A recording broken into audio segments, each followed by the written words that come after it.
All right, the next thing I want to talk to you about is the problem, one of the main problems that people are having out there on the floors of injection molding. You're getting some plugged vents, you're getting short shots, any kind of, well, the different kind of resin. Some of them leave more residue than others, but your vent starts to plug up.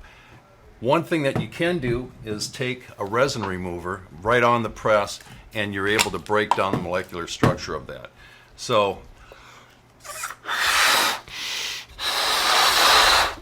if you're able to hit any kind of a resin here with this, you're going to be able to knock it down right away.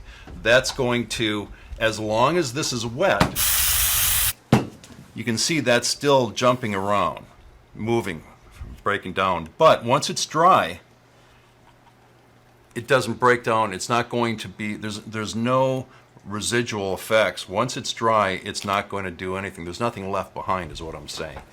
But as long as it's wet, it'll continue to break that down. This is online resin remover 102 mold cleaner. You can use it as a degreaser, but also if you have a piece of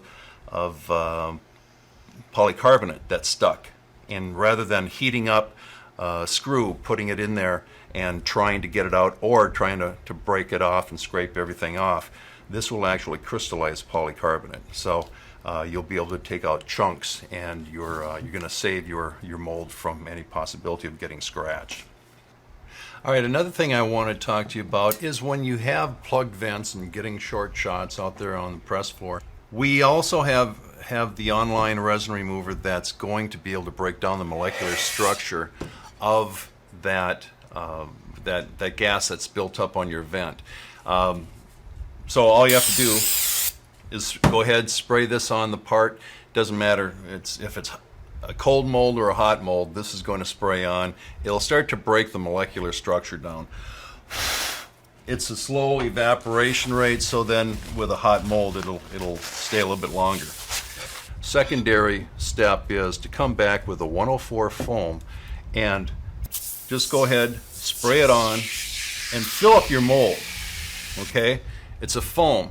So all I want to do, you fill up both sides of the mold, close it up, and then give it a shot of resin, and that's going to blow out like Mount St. Helens out of your vent, and you're going to be up and running right away. It'll take about, you can degrease this afterwards, but it's going to take about 3 shots before the residue is gone.